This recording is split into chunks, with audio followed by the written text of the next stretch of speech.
As Teresa's spiritual life deepened, she began to experience what she called raptures or transverberations. During these intense spiritual states, Teresa would sometimes physically lift off the ground, an experience she found both overwhelming and deeply humbling. So her experience, we can put it clearly in the category of a spiritual experience. That is fine, because that's a question of semantics and… No, these are not semantics, these are clear distinctions. She might have had mystical experiences which she cannot show to people. How will she show? There are people who can leave their body here and go and do something and again come back. It's called parakaya pravesh. Right now we can do a simple experiment, sir, shall we do? By all means, yeah. Please sit little spine erect.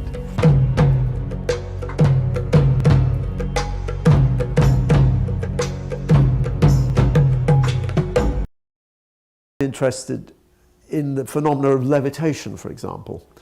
And there's the famous case of Saint Teresa of Avila, who would levitate. Now, that in itself would not be a mystical experience, because a psychical researcher would say, oh, she's levitating, we must measure how high she goes and how fast she moves. And so I accept that is not a mystical phenomenon itself. But Saint Teresa herself was having a mystical experience. So for her, she was in an ecstatic state. So there was a link between mystical and psychic. Mystical? Why is being ecstatic mystical? Well, I have no experience of mystical experience myself. So let me come to that. Yeah. See, right now, recently some journalist is asking me, Sadhguru, if there's one achievement in your life, what is it? I said, tears. So what do you mean by tears? I said, every day, millions of people, if they close their eyes, tears of ecstasy are washing their cheeks. This is the only achievement I have, rest is all circus. Rest is circus only in the world. You have to do circus to get people attracted to that process. So, being ecstatic happens if you stop creating unpleasantness within you. When I say unpleasantness, you sit here and think, oh, what is she doing? She's writing down, what's she doing? Will she get it right? I don't think she'll get it right. This is a genuine opinion. Does she understand what I'm talking? Is he okay? Is that this? I'm saying these 1,000 things are there. It's not even conscious. These things are multiplying into millions as you grow up. Now, all this muck which you think is your thought process and your emotions and your opinions, especially you're in a university full of opinions, okay? If with all these opinions, you can't see nothing clearly. To just keep down all the opinions that you have, it takes a lot of work. People are around me for 20, 30 years, same people. I don't have a single opinion about them. Only when it comes to work, I have to do something with them. Then I have an opinion whether they can do this or not do this. But when I just look at them, I just look at them as they are now. I don't care how they were 10 years ago. I don't care how they were yesterday. When I look at them now, I see them as they are, because this is very important for what I do. Otherwise, oh, this one is possible, this is an enlightenment candidate, this is no good, that is a good one, this has good genetics, that has bad genetics, this is all rubbish. It's got nothing to do. All these things have got something to do with their bodies and minds. I have no business with their body or their mind, for that matter. So they may think loving their guru is a great thing. I think nothing about it, because love is a simple emotion. Even a dog can do it very well, better than you. Hello? We are making a big deal out of it and exporting it to heaven and saying God is love. This is because people have grown up bereft of love. I'll tell you a sample, can I tell you a little situation? I was to speak in Tel Aviv, unfortunately there is a situation there, a few years ago, and I'm flying out of Atlanta. I'm to land there around 11:30 in the morning and speak at 6:30 in the evening. But some delays in the flights and I end up landing there at 6 o'clock in the evening. In these 40 years, I have not been late to a single event, so I don't want to… it's a commitment that I have that I don't go late. So I quickly change in the airport and rushing to the event, and I'm famished because I'm flying an American airline. There's nothing edible. There's nothing edible on that plane. No, peanuts. No, not even that. They throw some dog parts at you. Whatever, nothing edible for me. So, whatever these groundnuts, they give you only in the domestic. In the international, it's only dog part in some bread and something. It's just not for me. So I'm super hungry, but I have to be there on time, I rush. And then I find, to my amazement, it never happens to me, I'm speaking at a fine restaurant. This is coherence. Then I walk in and people are already there, they're greeting me. One man comes up and says, "Shalom." I ask him, "What does it mean?" He says, "This is the highest way of greeting." I said, "It's all right, that's your opinion, but what does it mean?" He says, No, this is the highest way of greeting." I said, "All right, what does the word mean?" Then he says, "It means peace." I said, "Why is peace the highest way of greeting unless you're born in Middle East? In South India, somebody comes up to me in the morning and says, 'Peace.' Yeah. I said, "What's wrong with you?" So I'm saying, anything that you deprive yourself of slowly rises to heaven. You've not seen peace in your life, peace becomes God. You've not seen love in your life, love becomes God. You've not seen blissfulness in your life, bliss becomes God. No, these are all simple human emotions. So if Saint Teresa, if she walked around blissfully, I'm glad for her. Today I can show you, if not millions, at least hundreds and thousands of people who are blissed out, at least for parts of the day. I'm blissed out all the time. Yeah, but So, for me, to simply close my eyes and come to tears is just 2 moments, I'll be there. There are many people like that here and everywhere. So, it's wonderful if that woman walked like that, it's a fantastic thing, because that's how a human being should be. You shouldn't make a saint out of her. She is a wonderful human being. And every human being should be that way. They must walk the streets like this. When they see the flowers in the tree, tears must come. When they see the clouds, tears must come. When they see a child, tears must come. When they close their eyes, tears must come. Tears of love and ecstasy, not tears of misery and pain. So, right now it becomes such a rarity in a given society. Now you suddenly think she's got God going in her. No, she doesn't need God. Human beings are capable of experiencing these things. I'm saying these are all experiences that human beings have. Almost every human being at some point, in a moment of love or joy or something, tears have come to them. It's just that it's not common. If she made it a part of her life, fantastic. But in Eastern societies, there are any number of saints like that who always lived like that. I'm not trying to bring her down. All I'm saying is… when you say bring it down, you mean from the levitation or from the… Levitation I am not talking about it, Yep. I'll leave that, because that's a question of breathing in hydrogen, not oxygen. I'm saying I don't want to bring her down. My work is to raise the humanity, not bring down somebody from the heaven. So unfortunately, in those societies, because everybody else is in such a mess, if one human being rises, you think she fell from the top. No, she rose, wonderful for her. Well, they did make… yeah, But I'm saying there's nothing mystical about that. I mean, that's a question We can of say what… that is clearly a spiritual experience, let's say. Oh, spiritual is fine, I mean, Yes. the label… No, because we are trying yeah. to draw some distinctions between psychic, spiritual and mystical. So her experience, we can put it clearly in the category of a spiritual experience. That is fine, because that's a question of semantics and… No, these are not semantics, these are clear distinctions in experience. See, when you look at it from outside intellectually, it amounts to semantics.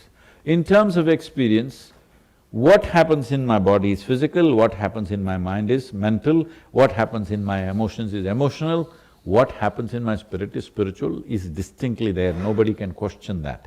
because somebody is questioning it from outside, because they can't see it. If somebody is shedding tears out of love, we can sit here and think, oh, maybe some pain. This is our conclusion. But they may be blissed out with love and tears may be coming out, possible? So, semantic issue comes because we are outside observers to human subjectivity. That'll never work. Whether she was having a spiritual or a mystical experience, I bow to your knowledge because No, I've I'm never not spoken to saying her, she but- did not have a mystical experience. Because people observed that she is in tears of ecstasy, that is a spiritual experience. She might have had mystical experiences, which she cannot show to people. How will she show? But the question I was going to ask was, I was interested in the status of psychic phenomena, because why I'm interested in psychical phenomena is because I see them as making a link between matter and spirituality, between science and spirituality, because in No, psychical can research… I do this? Because this is there, in between. Yes. They have broke it for some reason. They didn't want the tail and the head to come together, whoever made it. Anyway, see, psychic phenomena is extension of the mind. Yes. We can extend our body if we want. Right now we can do a simple experiment, sir, shall we do? By all means. Yeah. Please sit little spine erect. What we will do is put our hands together like this and we will vigorously rub these two hands together with eyes closed for let's say 30 seconds, all right? Okay. Like this.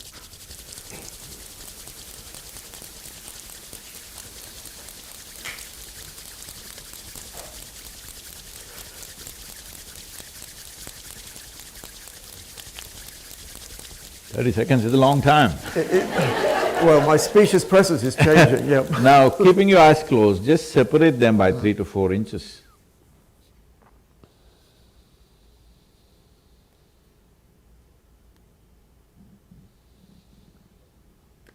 Okay? Yep. Something happening between your two hands, something little bit, Yes, whatever feel- that is. feel the Let's not try to define it, describe it, it's an extension of the body. You can extend the body like this. Right now, you have heard of phantom legs and things, somebody loses a leg or a Yes. hand. Even though the physical leg is gone, still they're still experiencing it because in extended body. Yeah. As there is a physical body, there's an energetic body which can stay intact if the loss of body is very sudden like that. There are tantrics, we should not go here, I'm entering dangerous territory in a university. Why should I commit suicide like this? Let me leave the tantrics alone. So, there are people who can leave their body here and go and do something and again come back. It's called parakaya pravesha. That means you enter something else. This is extension of the body, which is psychic. Extension of the body and mind to do something is a psychic process. What you're talking about, Saint Teresa, that is a spiritual experience, what we people are seeing. Whether she is having a mystical experience or not, nobody will know. She might have, she might not have. But she is definitely, if she is all blissed out, she is having a spiritual experience. Yeah. I'm just trying to define that. But what the point I'm making is that from the point of view of extending science, these phenomena are interesting because that you can study these phenomena using the sort of techniques that a scientist would use.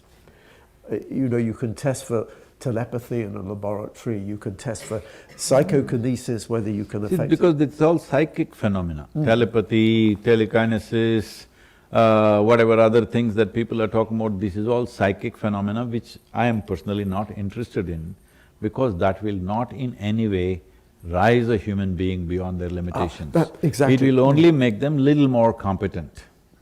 It's like if I'm using a bad example again, if I have to kill somebody, I must go there and do something to them.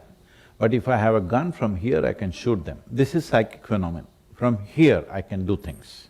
I don't have to go there and do things. So a gun is more efficient than a knife. In UK, still they use knives, that's why I'm saying. There are a few guns, but mainly knives, yes. So I'm saying, psychic phenomena is like this, you're extending your psychological and physical forces to do certain things and come back. But this will only at the most give you a little advantage in the world. You will not rise anywhere.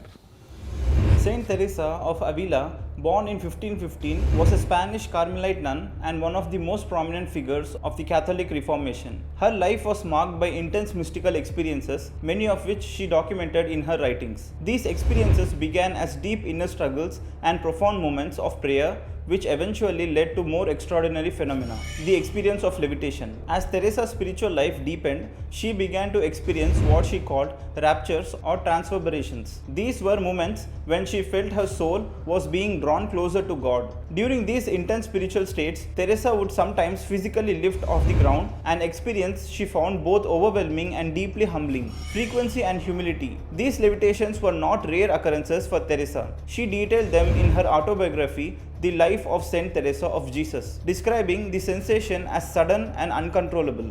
Despite the miraculous nature of these events, Teresa was often embarrassed by them.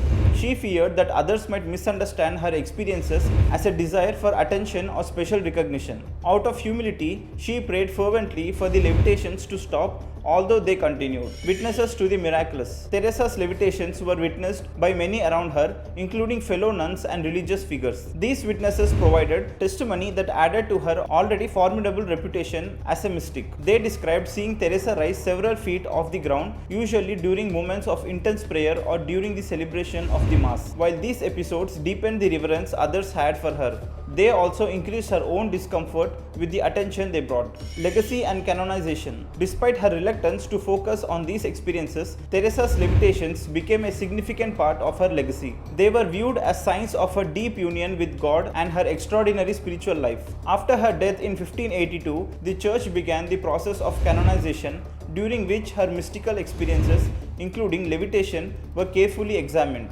She was canonized in 1622 by Pope Gregory XV, and her writings on prayer and mysticism have since become foundational texts in Christian spirituality. Conclusion. Saint Teresa's experiences with levitation remain one of the most extraordinary aspects of her life.